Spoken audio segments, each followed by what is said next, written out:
চাই আজকে স্বৈরাচারের পতন হয়েছে একটি আন্দোলন এবং সংগ্রামের মধ্য দিয়ে। পতন না হলে আপনাদের সামনে কথা বলতে পারতাম কিনা জানি না। এটা অকল্পনীয় ছিল, মানুষের কল্পনার বাইরে। আপনারা কোনোদিন মনে করেন নাই, আমার পরিবারের লোকরাও মনে করে নাই যে সালাম বিনটা আবার এসে আমাদের সাথে কথা বলবে। মনে করছে কি? করেন নাই। একমাত্র পরম করুণায় আল্লাহর রহমতে আমি বেরিয়ে আসছি। কাজেই আমি আপনাদেরকে অনুরোধ করব, আমরা শহীদ রাষ্ট্রপতি জিয়াউর রহমানের দল করি। আপনারা শহীদ রাষ্ট্রপতি জিয়াউর রহমানকে চিনেন। শহীদ রাষ্ট্রপতি জিয়াউর রহমানের আদর্শকে আমরা লালন পালন করেছেন। কাজে আমি অনুরোধ করব, জিয়াউর রহমানের আদর্শকে টিকে রাখতে হবে। দেখেন, শহীদ রাষ্ট্রপতি জিয়াউর রহমানকে হত্যা করা হয়েছিল কেন? তিনি এই দেশটাকে জাগিয়ে তুলেছিলেন। তলাবিহীন ঝুড়ির বাংলাদেশকে একটি শক্তিশালী বাংলাদেশে দাঁড় করেছিলেন শহীদ রাষ্ট্রপতি জিয়াউর রহমান। এই দেশের স্বাধীনতার ঘোষণা দিয়েছিলেন শহীদ রাষ্ট্রপতি জিয়াউর রহমান। এই দেশকে যখন সামনের দিকে এগিয়ে যাচ্ছিল, অনেকের সহ্য হয় নাই, যার কারণে চক্রান্ত এবং ষড়যন্ত্র করে জিয়াউর রহমানকে হত্যা করা হয়েছিল। আপনাদের মনে আছে? জিয়াউর রহমানের হত্যার পর বেগম জিয়া এই দেশের হাত ধরেছিলেন। চক্রান্ত এবং ষড়যন্ত্র করে বেগম জিয়াকে ক্ষমতাচ্যুত করা হয়েছে এবং দীর্ঘদিন তারা কারাগারে আবদ্ধ করে রাখা হয়েছিল, তাই না? আমাকেও কারাগারে আবদ্ধ করা হয়েছিল। প্রিয় বন্ধুগণ, আমরা তো লুটপাটের রাজনীতি করি না, করি কি? লুটপাটের রাজনীতি করি না, চাঁদাবাজির রাজনীতি করি না। এদিকে আপনারা জানেন, এই দেশটাকে ধ্বংস করার জন্য, আমাদের যুব সমাজকে ধ্বংস করার জন্য আওয়ামী লীগ মাদক আমদানি করেছিল। বাবা, ইয়াবা নাম শুনছেন কোনদিন?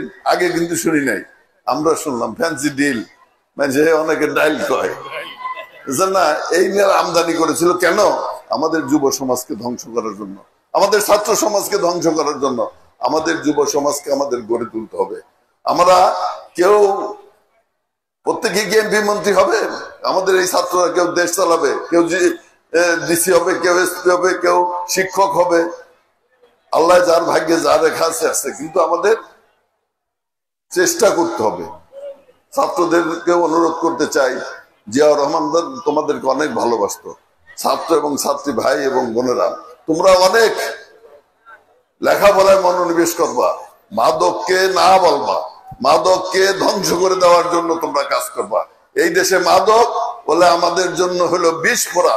এই মাদক দিয়ে বাংলাদেশকে ধ্বংস করার চেষ্টা করা হচ্ছে।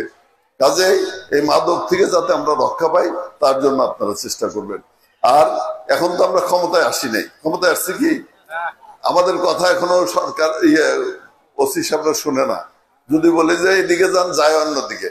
কারণ তারা যত গন্ডগোল থাকে, যত থাকে, তখন তা করে কামাই রোজগার ভালো হয়, তাই না?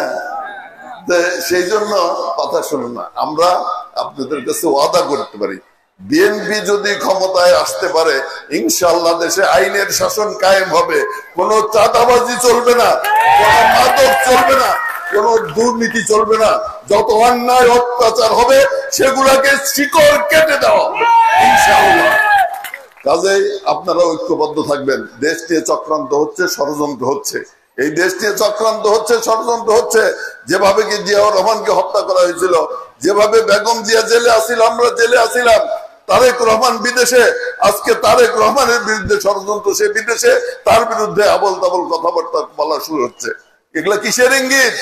এগুলা ইঙ্গিত হচ্ছে যেভাবে এই দেশকে গোলামীর জিঞ্জিরে আবদ্ধ করার চেষ্টা করা হয়েছিল পার্শ্ববর্তী রাষ্ট্রের, এখনো সেইভাবে আবার যাতে বাংলাদেশটাকে গোলামের জিঞ্জিরে আবদ্ধ করা হয়। কাজেই তারেক রহমানের বিরুদ্ধে নানান প্রকার চক্রান্ত চলছে, বিএনপির বিরুদ্ধে চক্রান্ত চলছে। আপনাদের কাছে অনুরোধ করব, ভাইরা আমার, আসুন সকল ভেদাভেদ ভুলে গিয়ে আমরা সকলে ভাই ভাই হিসেবে কাজ করে সমস্ত অন্যায় অত্যাচার জুলুমের বিরুদ্ধে আমরা বাংলাদেশকে গড়ে তুলি।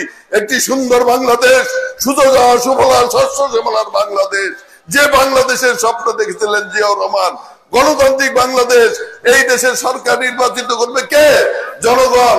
আপনারা কি ভোট দিতে পেরেছেন? কেউ ভোট দিতে পারেন নাই। কাজেই ভোটের অধিকার ফিরে আনতে হবে। ভোটের মাধ্যমে সরকার প্রতিষ্ঠিত করতে হবে এবং সেই সরকার দেশ পরিচালনা করবে, দেশের উন্নয়ন হবে, দেশ এগিয়ে যাবে।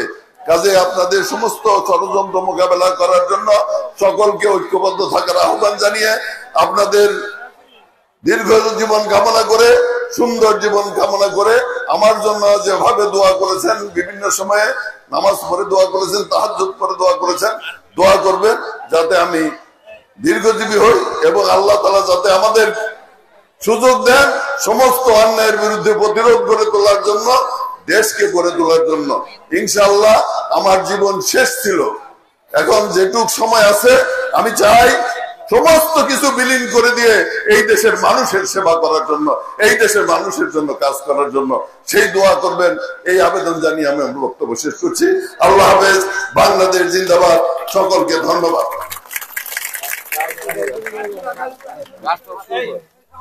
গাছ গাছ গাছ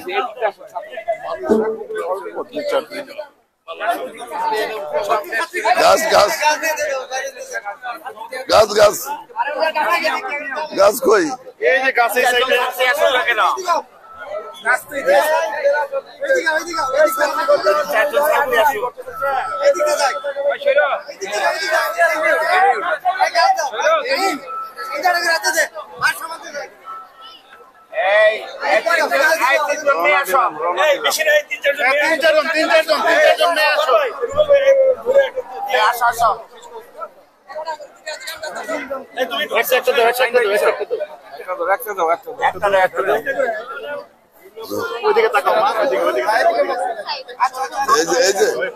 আরেকটা দাও, যাও যাও, সবাই দিয়ে যাও, সবাই দিয়ে দাও, হাতে হাতে দাও, হাতে হাতে দাও, যাও তোমরা যাও, যাও হাতে হাতে দাও,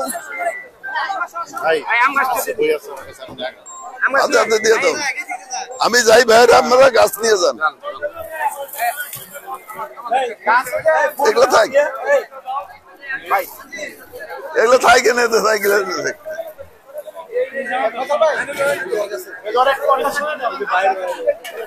ওরা নিয়ে যায় এগুলো। হাতে ধরে ধরে ধরে ধরে ধরে